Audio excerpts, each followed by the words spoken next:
Hello, welcome to another episode of MMB. That was the weirdest intro I've ever seen in my entire life. Thanks, Kim. I don't know why you're here again, but you are here again. Thanks, Professor Kim. Don't call me that. You're officially banned from calling me that for the rest of this episode. Okay, sorry about that. No, actually, you are. This is not a joke. I will systematically arrest you and send you to jail if you say it one more time. Okay, Kim. Okay, so for today, I wanted to ask you about how your interactions in Vex in 10th grade was. Interactions in Vex this year was No, let's start with last year. last year. How about the kickoff? Kickoff, sure, actually, sure, why Yeah. not? You were The in kickoff was like this 2-week event where we had to like do this weird game using Vex kits. But it wasn't really like Vex kits. It was a same field, but it was more like trying to capture 9 cuboids Cuboids. and stacking them in order to increase Weren't the there amount 12? of points. 12? I don't remember. Anyways, what were your thoughts on that? One advantage is that I was in middle school then, so we did it in the mathematics classroom with Mr. Kroll and Mr. Schoonard. They were amazing math teachers, but as for structurally building, we kind of had to figure it ourselves as well. Like, what was the process like trying to figure out like what to build, planning? For some reason, we had a assembled robot that came inside of the kit. What? Yeah, we had an assembled working So you didn't robot. have to build anything? No, we actually built it, but the teachers would like take this apart so that you can learn how to screw in screws. So So how was that process like? it was quite tedious because it was like 5 people working on one robot trying to take it apart, and we didn't know how to No, use. not taking it apart, but after taking it apart, Oh. building afterwards. We had to discover like a lot of the. There were so many parts that we didn't know what to use it for. So it was like how to build Vex 101. Please help.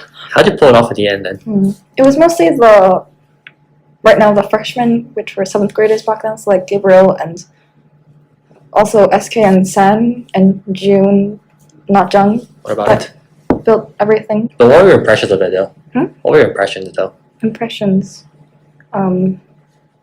I was excited for next year because most of the people who had clumped into the kickoff were 8th graders that I knew, so I wouldn't have to bother talking to any of the upperclassmen. So you're saying that you're basically an introverted individual that did not want to interact with anyone. To be fair, I took online quiz and it said I was extroverted, so yay. That one quiz should be taken down for lying. Like, nice. Okay, what about How about Your your experience? my experience?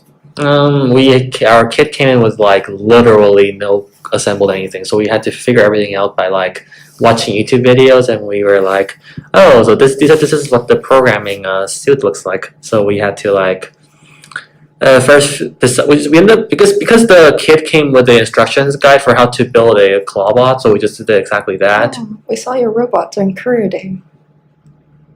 Because middle school people went to high school. Oh, So really? some of people looked at the robot to try and get an edge. Oh, but ours is just a basic clawbot. Like there's like nothing. The other team, you also built a clawbot first, but I think they used a standard 4-bar lift instead. Full bar lift? I think so. 2-bar lift. I should have. Whatever miniature version of the 4-bar lift. Miniature version of the 4-bar lift. Yeah. Nice. But yeah, the entire process was kind of exciting, but at the same time, it's kind of chaotic because it's like you have 5 days to build something that works. So it's like, what do we do? What do we do? You know? Were you main coder then? No. There was this other guy that was even better than me. Ben?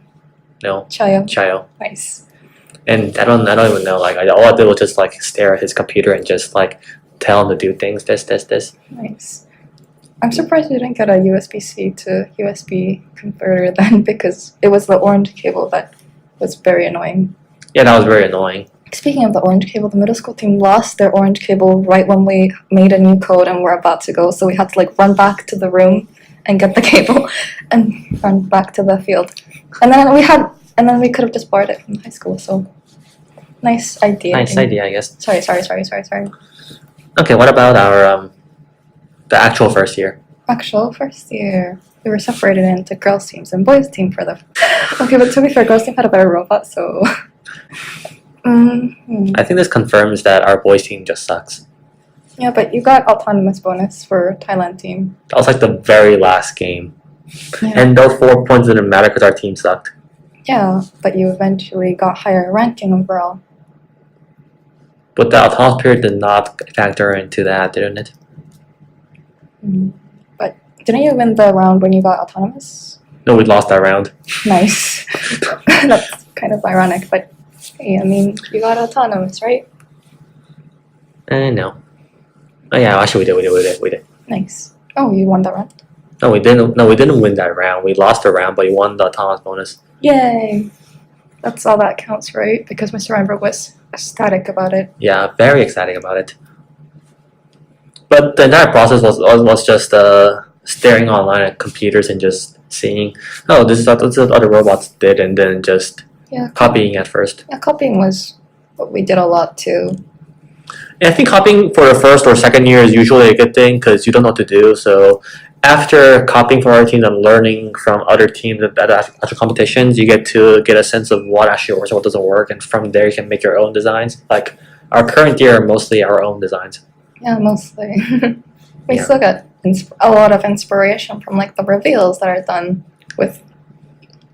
Yeah, the things that a lot of people pull off in this, that are really experienced teams, are like kind of insane. Yeah, it's really inspiring to go to the actual competition and see the robots.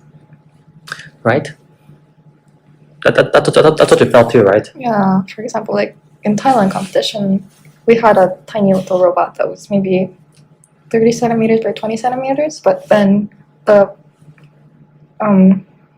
like the competition standard was 18 by 18, so everyone was using those 18-inch wires, and that's why we use them now, I guess. Yeah, so you get to learn from like being prior experiences. You're like, so this is what we need to fix. This is what we need to do. And you also learn like special tactics such as using the 18-inch as a means of figuring out if a robot's like in the correct size. For our first two trips, the Thailand trip and the Worlds trip, we were too busy trying to get a robot not to fail that we couldn't really do tactics or converse with the other teams. Oh yeah, because our robot was kind of a terrible one. Yeah, terrible in the standards of now, maybe not then, but I guess. Yeah, but from just watching from other teams and like some teams that even use like these weird hydraulic systems. So it's like you get to see what other teams are doing. And steal their ideas. I mean, TTP their ideas. What's TTP? It's like a business model for copying people. It's not China. Legally? Yes. Legally? Yes.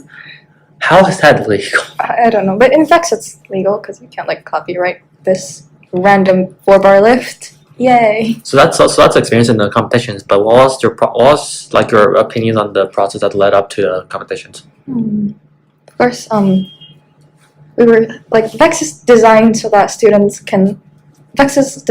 can like pound a design cycle into their participants. But then we didn't know about design cycles, so it was like a process of copying a robot from online, taking it apart because one thing didn't work, and then building it again and again. And especially since we had like the field for even both years, it was quite wasteful, I guess, that we didn't ever practice at all. So we need design cycle and minimally viable product. But the thing is, like, it's so hard to make minimally viable product with Vex because it's like you need to, like, relocating the motor for one space takes 5,000 different screws. So sorry about that. And you? Yeah, it's also mostly the same comment. It's like we first started out in our first year as like a bunch of failed experiments because it's like we don't know what to do, so we're just like, let's just make something that seems to work. But then there was no design cycle. There was no like minimal viable product. It just like we went straight for the final product, which did not work at the end. So now we ran out of time, so we had to go to Thailand with it, and we were just like, yeah, rebuilding your robot the night before. Yes, we rebuilt the robot the night before. Yeah, Actually, I like how Forrest came into our team and we're like, can we combine teams? And you guys were like, no. yeah, but then you got autonomous, so I guess it was worth it. And you had Peter, who was like just building all the time. He literally just built the whole robot for us, and I coded the entire robot for us. And then Jaden, he played with the robot in the games. And for us, what did he do? Execution. What did he do? I don't know. Were you in Boise? Also about like last minute stuff. Sierra last year senior made all our t-shirts for us kind of last minute using Oh yeah. random white t-shirts she bought at a store and random iron-on things. So I guess I would say that like, would you think it's a good idea to design roles in that case, like in our boys team, for instance, or is it just fair to like just have everyone do everything? I don't know, because last year after Worlds we were like, everyone has to be able to code in C++ over the summer and everyone has to be able to CAD and build. But then now it's still quite modular. I don't think anybody on our team knows how to CAD to begin with. Yeah, that's true. Does anyone on your team even do CAD? No. See, I still think we have a long way to go before getting to like the top tier teams level. Yeah. Oh, those freaking pylons. But it's fun. What about this year? Like thoughts so far? Thoughts so far? I like Turning Point a lot. It's because okay, this is kind of narcissistic, but if you made in the zone into earrings, it's random cones. But if you made Turning Point into earrings, they're cool earrings. So What do you mean by cool earrings? like actual wearable earrings. What do you mean by actual wearable earrings? Like, what do you mean by cool? What do you mean by Your TED Talk all over again, but it's like in the zone is like stacking cones, so it's very you see cones everywhere, right? But you don't really see like a waffle shaped cap everywhere, so they make much more, I don't know, So I think recognizable. that the aesthetics design is the only thing that It's not you the counted only thing for a that game. matters, but it's a lot more interesting because last year was like stacking cones and trying to put them in the zone, but now it's more trying to figure out a way to park, to throw balls, and to flip caps and waffles. So strategy changed from a single unified idea like stacking cones into a diverse possibilities like flags, Yes. caps. There's more Defense. chances to flip over the point system, I guess, because it's not because you couldn't steal cones in the zone, but now you can flip them over and reverse the flag orientation. So there's more chances to ruin the other team game point. Sorry. Also, any point you make is no longer guaranteed to be a point that you hold. Like in the zone, like those mobile goals. Like once you put in a 20-point zone, like opponent can't do anything with it. I guess, or unless it like tips over. But the opponent can't just be like ram into the zone But and it can just like dance on the field and try to make it shake so that. Well, I guess strategy for last. something quantum fluctuations. Let's not talk about that. Yeah. So I think that it's a lot more in depth than in the zone. So that's why you like it. I think so. But people say like Skyrise, it peaked at the interestingness of the games peaked at Skyrise and just went down from there. Starstruck was pretty good though. Star Trek? Starstruck was pretty good Oh, though. Starstruck. In terms of like interestingness. Yeah, you couldn't invade the other team's territory, I guess. Which is why like that game featured so many X drives. Extra what? X drives. What are X drives? So the wheels that we're using right now is a Mechanon drive. It's like tank drive. It's like you have 4 wheels that basically are shaped like a regular car. The X drive features 4 wheels that are omnis that are labeled in the X shape. Like this? Yeah. Oh, we saw some in the zone in Thailand. But an X drive does not work for in the zone because RTs can just push you over. Push you over? Yeah, because X drives are super weak to like pushing In the because they're zone? all omni wheels. In the zone? Yeah. Oh, but But in Starstruck, the opponents cannot push your robot, so. Wing! yeah, throwing stars and those beach bags in there. Not beach bags, sorry. Sandbags. Yeah, sandbag cuboids in the air. Well, so what do you think you want to do in the future for this program? I want there to be like a ridiculous idea. So, for example, 2020 time machine or something ridiculous like that no team is able to. How in the world are we going to put a time machine into a freaking No, but like have the students build the time machine. Plus no. Like, Then teleportation machine. what's next? Heat generators? Like certified humans. No, but actually, what do you like? What's your vision for this entire Vex's future. I mean, no, not in terms of Vex, but in like our team and like Oh, expanding it to other schools so we can actually have Vex nationals. that's not, going to happen apparently. That's not just the Chinese team. Oh, that's actually going to happen this year? I'm not sure what that guy is doing, but no, like what do you think? What do you think you'll end up doing in like 1 year from now, for instance? Like, what do you think will change? Will you be doing more catting? Will you be like I don't know? Because like because it's we lose a lot of the great coders since the seniors are graduating, so we'll need to recruit from more like CS people. So we might be advertising it all over into the CS class next year.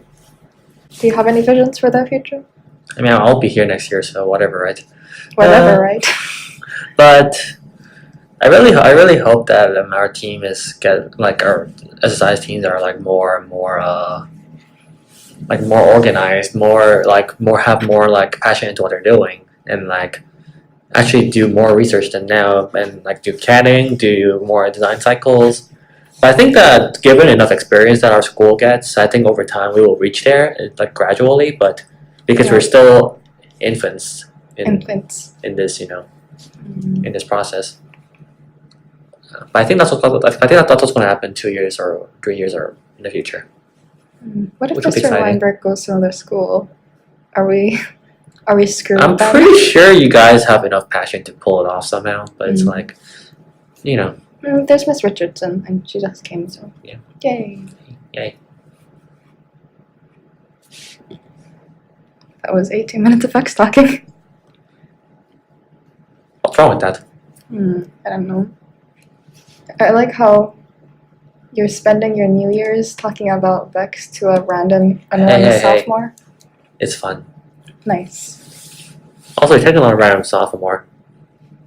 A random sophomore would be if I grabbed every single sophomore in the world, roll the dice. Random SSIS sophomore.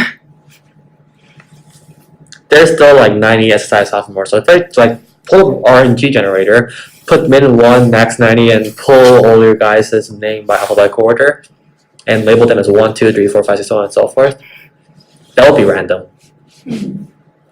I guess, but Technically you're kind of random because sample space of you is just 1. So it's like no matter what kind of random simulation I run, you'll always get you. your statistics teacher will be proud. No, he hates me already. He hates me more than enough. Don't you remember the time when he was like, "This is not CS"? He wasn't like that. It's not CS. No, you were like that. You were like, "This is not CS." But Mr. Shu doesn't hate you. Back to the topic for Vex robotics. I like how you just not sine wave either, but Cosine wave. I guess cosine wave between Vex and non-Vex. What's wrong with that? Hard Vex and soft Vex, I guess. What's wrong with that? There's nothing wrong with it, but it's like consistency. Yay! Screw consistency. We're trying to be unique individuals here. Unique individuals. I know, right? Oh, like your life coach statements about don't try to emulate me because I'm too awesome. I'm actually too disgusting and revolting to begin with. I don't think you're disgusting and revolting. But anyways. Other than that. So do you have any final comments about like your entire Vex experiences so far and what you hope to achieve in the future? I just hope we're not building a robot at the last minute in our next competition, Hong Kong. We technically built a robot in the last moment for Type A 2, right?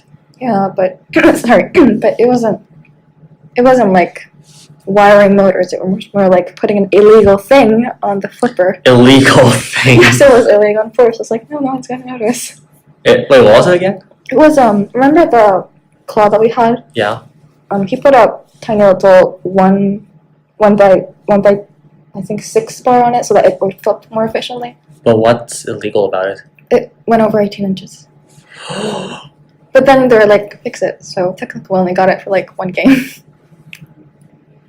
No. Oh yeah, they were like, fix it. Okay, we're gonna get disqualified. We need to edit this out. No, I don't care about disqualified. It's like, why would you guys do that? FBK. The sister to FBI. Federal Bureau of Investigation versus Forrest Blackburn Keller. That's a fun fight. I think it's pretty evenly matched. Isn't the sister to FBI like the KBG or CIA? Maybe not KBG. Still rivals. Komitet Goshidash Benoi Bezos Pasnosti, KGB. That's actually what it stands for. Yes, Are you okay? I'm not okay. Maybe we need like spy bots for Vex for other teams as well. Sure, why not? Well, next game, spy bots, and use them, and the winning robot gets distributed to every single team. Well, thank you for listening to another episode of whatever the heck this is. We'll see you next week.